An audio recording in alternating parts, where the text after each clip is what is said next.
Algorithms can shift, ads can cost more, reach can drop, but your email list, well, that is yours.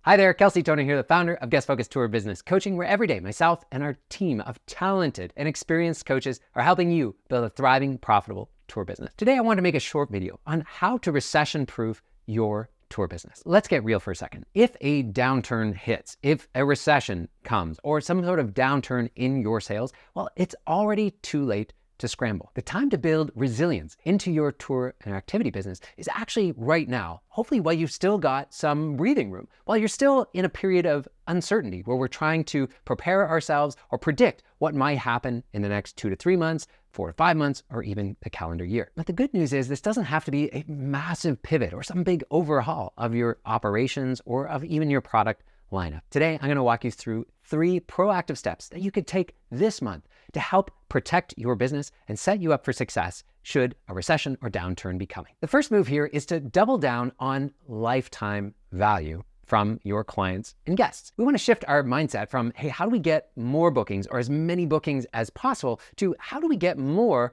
from each and every guest? This often boils down to 3 core strategies. The first being, hey, how do we drive more repeat bookings, possibly from past customers, or maximizing the window of time that a visitor might be in your destination. 2, increasing the average booking value or sort of shopping cart value, if you will, from each booking. We can do things like upsells or packaging. And thirdly, increasing referrals. Now this looks a little bit differently for each business, but think about starting to build a VIP list, right? These are your raving fans, the past clients. Is there anything that you can do to re-engage that relationship? Maybe exclusive discounts, perks, or giving them insider access to new tours or new packages or new promotions that you're launching. This is a way to reactivate some of those past fans. We want them to feel seen, remembered, and heard. We're not talking here about mass emails, but a more personalized touch. If you're a multi-day operator, that personalized message might be something as simple as this. Hey, Sarah, just wanted to say thanks again for joining us in Florence last fall. We're opening up dates for summer season, and we'd love to host you again if Europe's on your radar. If you run day tours, like a walking food tour in Chicago, we might say, hey, Sarah, thanks again for joining us on our downtown food tour last spring. We've just launched a new Wicker Park route for 2025. I'd love to personally invite you to be one of the first to experience. Simple, human, effective.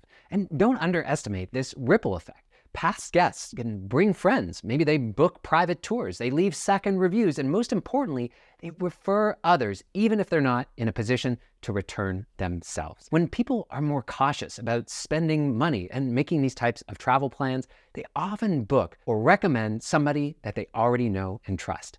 That's you. We just have to remind them of it. Move number 2 is to simplify your offer stack or your product lineup. It's time to clean house. If you've got a big menu of options, products, tours, activities, and experiences, ask yourself this key questions. Which ones are consistently selling and which ones are the most profitable? Cut anything that's underperforming or eating up some of those resources that might be able to be used elsewhere. Now's not the time to carry dead weight. Make it easier for guests to choose. That decision fatigue is real and is often more prescient or harder in times of uncertainty, or if we're a lot more conscious about how and when we're spending our travel dollars. Focus on your best sellers, the ones with the highest conversion rate and the happiest guests. Put them front and center, and then really think about optimizing those offers. If you haven't looked into or considered trip protection, this is a great upsell, a way to increase that average order value by also giving customers a more flexible cancellation policy. Hey, if you want that extra peace of mind, here's a great option for you.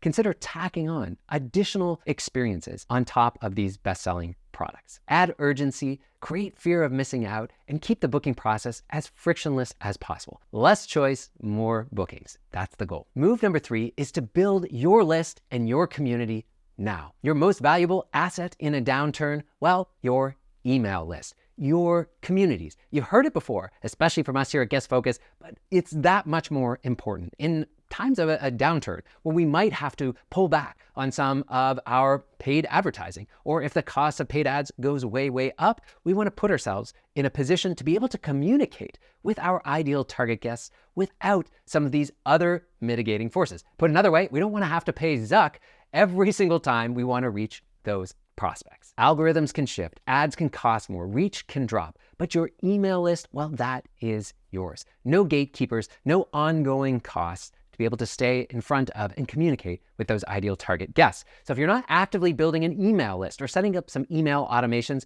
now is the time to do so. Now, in our coaching program, we have a lot of tools, resources, and even AI prompts to help you with email marketing. Something as simple as creating lead magnets to the content that you can use to nurture people once you get them into your community and into your email list. But just as a simple example, one of our clients at Target Tours created this great simple guide. They do outbound multi-day tours for Atlantic Canadians. The guide we put together was, hey, here are 7 of the costliest mistakes that Atlantic Canadians make when booking travel. This is a really great value add. It's a great way that John and his team are constantly adding people to his email database. Beyond these kinds of digital downloads, there's lots of creative things that you can do to build that email list. One that we love is Zoom webinars or workshops, where we're not doing sales presentations, but actually delivering value to your ideal target guests. Maybe once a month, figure out a session that you can lead, or some of your guides or team can lead, that are helping with a particular challenge. Now, to register for that workshop, people are going to have to put in their email address,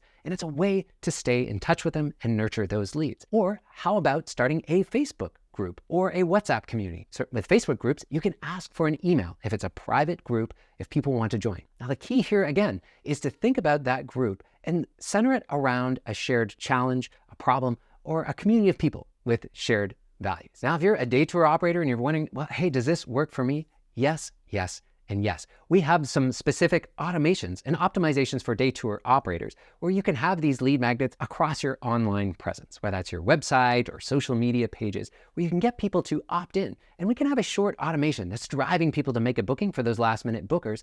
And now we have a way to keep in touch, to stay top of mind. So that maybe their trip is a few months down the road. Maybe they passed through your website when they were doing research, but by being top of mind, by showing up and delivering some value, you are the operator that they ultimately return to when they're in destination. If you're able to stay helpful, be interesting, provide value, and help your ideal target guests through your email list and these communities, it is one of the most cost-efficient ways to get your messaging and capture the attention of the people you're looking to serve in a downturn or in a recession. Now, of course, this is not meant to be an exhaustive list of all the ways you can recession-proof your business. But if you're feeling that anxiety, if you're sitting in that uncertainty, like so many operators in our community, we just wanted to share 3 concrete things that you can do right here and now. Firstly, double down on the lifetime value of your past guests and past clients. 2, simplify what you sell and try and increase the average order value or average booking value from each customer. And 3, build your own email list. You don't need to panic, but you do need to prepare. Let's focus on the things that are under your control. If you'd like help implementing any of the tactics that we shared here today,